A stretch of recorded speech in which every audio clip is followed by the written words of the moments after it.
Are y'all gonna call Candace Parker racist too?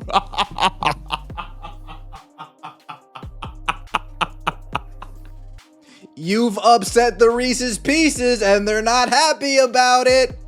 They're gonna be coming after you any second. Oh, they're already coming after you. Oh, snap. Oh no. Candace Parker versus Angel Reese is getting spicy out here. And where Candace Parker put Angel Reese on this list and her explanation about it, it has upset a large number of the Reese's Pieces. Angel Reese didn't just call herself the queen of the WNBA. She implied she's bigger than two living legends combined. The audacity to claim you're better than Candace Parker and Caitlin Clark in one breath. That's not just confidence. That's a full-blown self-coronation. And while some fans were cheering her on, the real basketball world is stunned. Because this wasn't just about a nickname. It was a declaration of war against two of the most respected names in the game. But the moment Candace Parker entered the conversation, the temperature changed. This wasn't just petty trash talk anymore.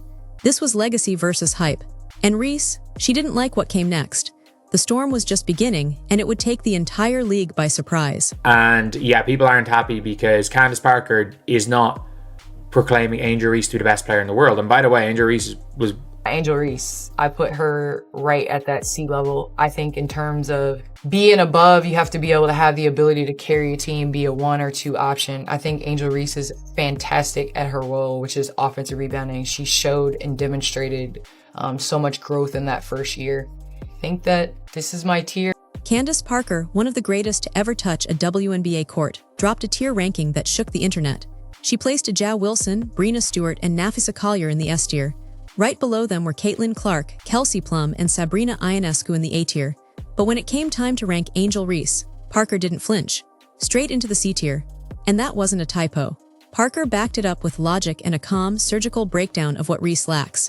The ability to carry a team, lead under pressure, and consistently win games. That one move set the internet on fire.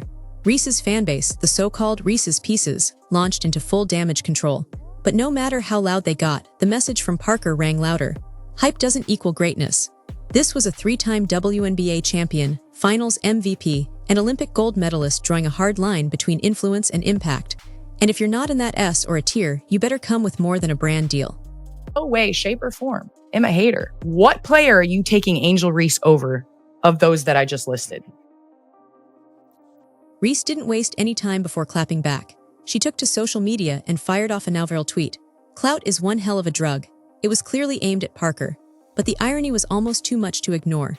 Because if there's one player in the WNBA who lives off clout, controversy, and curated headlines, it's Angel Reese. Her entire rise to fame has been built on viral moments, college drama, and a non-stop media presence, not dominance on the hardwood. The backlash was immediate. Fans began pointing out that Reese's criticism of clout chasing was like the pot calling the kettle black. She's got a podcast no one listens to, a shoe deal built on Instagram metrics, and a growing reputation for stirring drama rather than producing results. The more she lashed out online, the more she proved Candace Parker's point. Real greatness doesn't need defending. It shows up in box scores and banners, not tweets. Where she put Angel Reese in the C tier has caused a riot. It's caused a riot. These people will disrespect and turn their back on their own family if it means bowing down and defending Angel Reese. These people will abandon their children. Angel Reese is not feeling it. She took to Twitter and fired off a sub. She's subbing, y'all. If it means defending Angel Reese. It's hilarious how anybody that does not force glaze this girl and prop her up. Let's talk numbers. Because stats don't lie, and Angel Reese's numbers are brutal. She's currently shooting a dismal 31.1% from the field, with nearly 4 turnovers per game. That's not just below average. That's historically bad. Many of her rebounds come from her own missed layups, inflating her double-double narrative without making any real impact on wins. She's playing empty-calorie basketball, and the real analysts are taking notes. Meanwhile, Caitlin Clark, her so-called rival, is quietly dominating, even while being double-teamed every possession. Clark leads all rookies in assists, scoring, and plus-minus efficiency. Reese's fans scream about media bias, but the numbers are public. There's no stat sheet in the world where Reese is better than Caitlin or Candace. So why is Reese still acting like she's the face of the league? Uncle KC was right again? Not only was Uncle KC right, He now has a WNBA legend repeating his brilliant observations of pretend basketball? Angel's latest flex, her Reebok shoe deal, was supposed to be a mic drop moment. Instead, it's become an embarrassment. Sales are reportedly underperforming, with fans calling the launch tone-deaf and overpriced. Reebok banked on Reese being a cultural icon, but fans are waking up. She's not the next Serena or Venus. She's just another athlete with a loud voice and little to back it up. And when you promise to be the face of a generation, you better bring the receipts. Insiders now claim Reebok executives are quietly distancing from the campaign. There are whispers of creative control being pulled from Reese's team, and even suggestions that her deal might not last beyond this season. If the face of your brand is losing credibility every time she speaks, how long can the brand survive?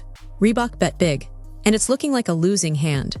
How many times have I said Angel Reese is not an impact player? I mean, she definitely has an impact on losing, but Angel Reese has absolutely no effect on winning. While Angel Reese is busy tweeting and self-promoting, Caitlin Clark is doing what true stars do, performing. Even after brutal hits, media hate, and biased coverage, Clark keeps showing up. She's lifting a broken Indiana Fever squad on her back and still putting up historic numbers. And she's doing it without calling herself the face of anything, because her game speaks louder than her voice ever could. Clark's quiet dominance has become its own form of revenge. Brands like Nike and Wilson are doubling down on her. She's racking up fan votes, setting viewership records, and even outselling NBA players in merch. She didn't need to claim she was bigger than Candace Parker or Angel Reese, because she actually is. And that truth stings for someone who built her entire persona on being loud and unapologetic. What player are you taking Angel Reese over of those that I just listed? Guess we'll wait for their response. Oh, we're not gonna. Okay. Because yeah, I'm sorry. What did Angel Reese have to say? She said clout is one hell of a drug. Like, it really gets to a point. She also retweeted something somebody said. But what I'm saying is, in what player? And this is no disrespect. These are the greatest players in the game right now. They asked me to rank. But that was taken down. That was taken down. Look, Angel Reese ain't happy with Candace Parker, y'all. The tier right now. And I sit in a studio at Turner with Shaq and Chuck, and some of which I think at times they do individually and personally attack people's character. And I think I pride myself. Angel Reese ain't feeling this. You got me in the C tier. On trying to be an analyst that does not do that. I do not attack character. I literally am just, from my point of view, from my opinion, this was the rank. But you know what's crazier? Candace Parker ain't backing down. She's standing on business. Candace Parker didn't just rank Angel Reese low. She issued a warning to the entire WNBA. In her own words, this generation is getting too comfortable confusing popularity with skill. Parker made it clear that hype cycles don't win rings. What wins rings? Leadership, work ethic, consistent excellence. And that's exactly where Reese keeps falling short. Instead of rising to the challenge, Reese mocked the ranking. She doubled down, acting like Parker was just old and jealous. That was a mistake, because the more Reese pushes back, the more veterans start speaking up. And with each clapback, she's alienating the very players who built the league she claims to lead. You can't burn every bridge and expect to be crowned queen. Angel Reese is demanding more money, and if she doesn't get what she wants, then she's willing to sit out this next season along with a lot of other WNBA players. Look at all of this. Candace Parker's resume, man. Read it all. All of it. She's jealous of the bricklaying slump because she's breaking records. The bricklayer broke a double-double record. For most of the life of the WNBA, the NBA has subsidized that league 100%. Now it's 50%, but still they're subsidized by the NBA. That Candace Parker had, and that means she's breaking all of Candace Parker's records. The most pathetic people ever in sports history, bro. And then the bricklaying sloth Glazers are posting this too. Check this. The WNBA this last year has finally started generating a little revenue of their own, and that's primarily because of one player, and it's not Angel Reese. That one player is Caitlin Clark. This is what the bricklayer sloth Glazers are posting to defend Angel Reese over Candace Parker. What the fuck is this? And they did everything they could to demoralize and devalue her, while she was the one almost single-handedly bringing value to their league. The The Angel Reese versus Caitlin Clark versus Candace Parker saga isn't just about 3 individual stars. It's shining a harsh light on a growing identity crisis within the WNBA. On one side, you've got the veterans and basketball purists, players who have spent years grinding, focusing on team-first fundamentals, and building respect the old-fashioned way. On the other side, a new wave of hype-driven branding, viral moments, and influencer-style marketing, centered largely around Reese. And while she's been elevated by headlines and endorsement deals, that push is creating friction inside the league. Fans are divided, players are divided. Even the league's media coverage is split down the middle. The WNBA used to be about basketball. Now, it feels more like a reality show.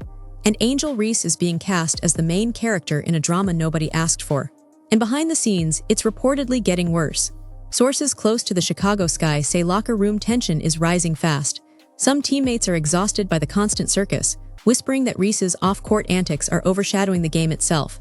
Sports reporters have dropped quiet hints about isolation, suggesting Reese has been left out of key discussions or that she's tuning out coaching staff during huddles. These aren't just spicy rumors, they're red flags. Because in the WNBA, no amount of Instagram followers can fix a fractured locker room. Once trust erodes and chemistry breaks down, it spreads like wildfire. If Reese doesn't course-correct soon, she's not just risking her image. She's risking the trust of the entire league. And at that point, not even Reebok can write a big enough check to clean up the mess.